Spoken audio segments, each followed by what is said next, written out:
guys. So pier na naman tayo. Unang biyahe. So galing kami ng Bicol kanina. Medyo tinanghali na ng tinanghali na ng dating galing ng Bicol. Buti nakapagpahinga pa rin. Then biyahe na naman tayo ngayong gabi dito sa pier. Grind lang ng grind.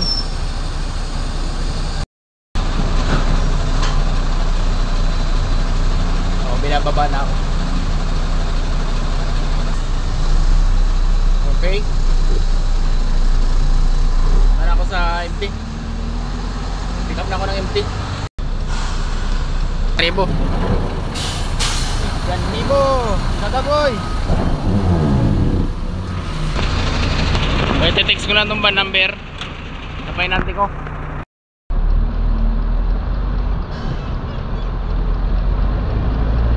Labas na guys.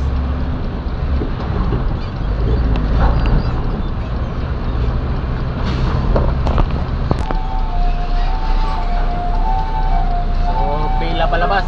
Basta bungad ng alas 10 tapos ganitong oras, marami talagang truck yan.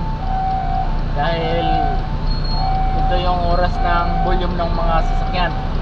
Pero mamaya pagbalik natin, wala na gaanong truck yan dahil yung karamihan dyan isang biyahe lang.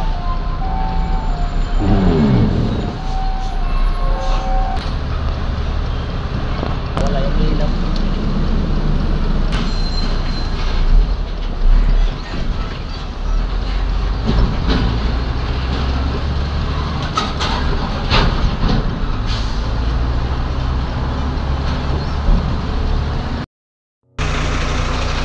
Ito mga lawang atak namin, Lorenzo.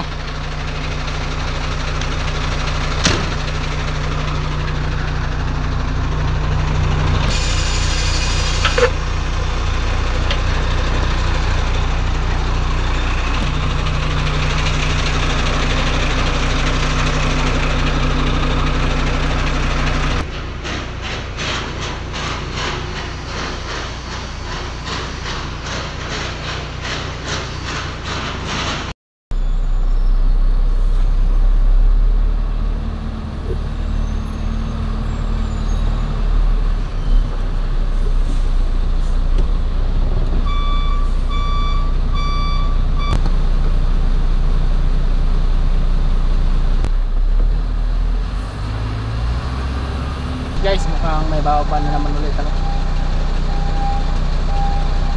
Pangalawang biyahe ito.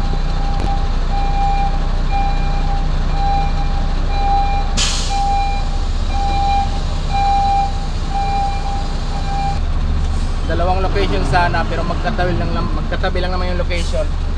Kaya pinag-isa na lang. Mas pabor sa atin. So naibaba na, punta na ako ng empty ulit. Ang pangalawang empty natin yan ay Morita siya ulit. Morita Shipping Lines.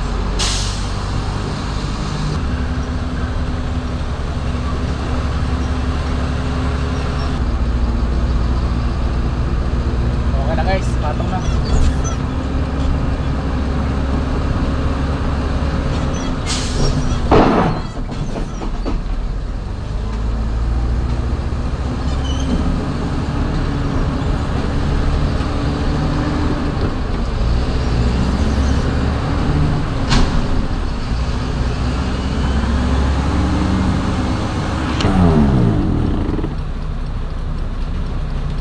Labas na ulit tayo guys. Makakapihit pa tayo isa. Pangatlo.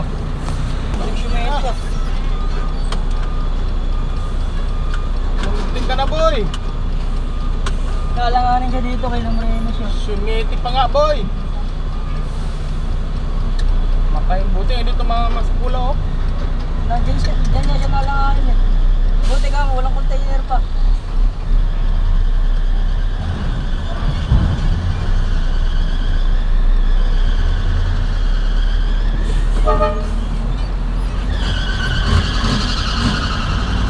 Swerte pa.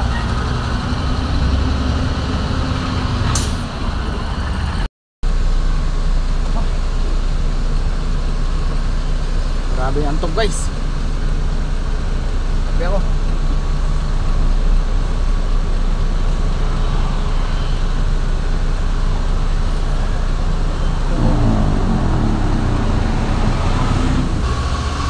Complex.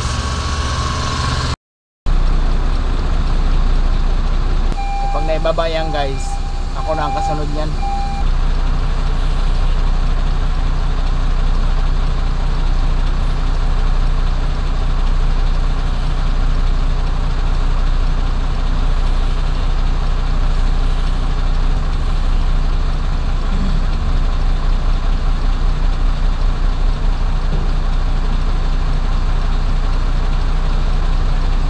Pagka ganyan guys, kung nakita nyo binubuhat yung sa harapan nyo, wag na wag muna kayong sisilong dyan dahil napakadelikado nyan.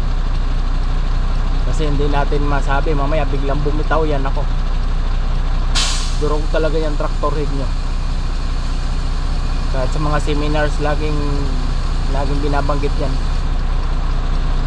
Kung bago-bago ka lang dito sa pier, yan talagang wag mong kalimutan. Tapos magsuot ka lagi ng helmet guys. Ay baba na, punta na tayo sa MT. Ang kukunin ko ngayon ay Lorenzo. So,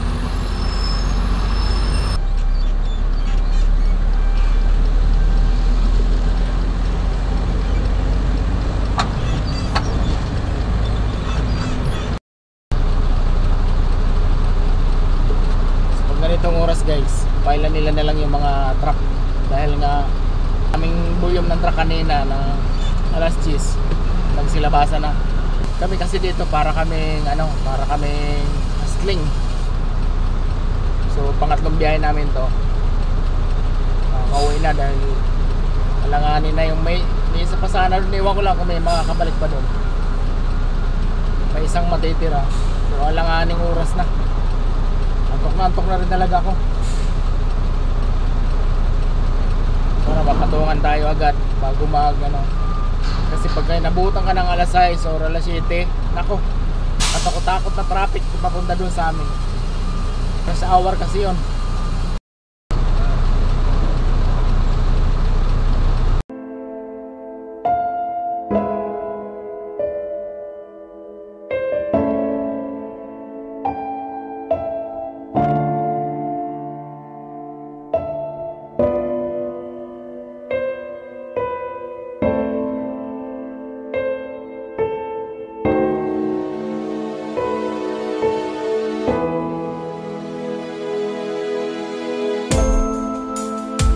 Nakakailip lang ako konti.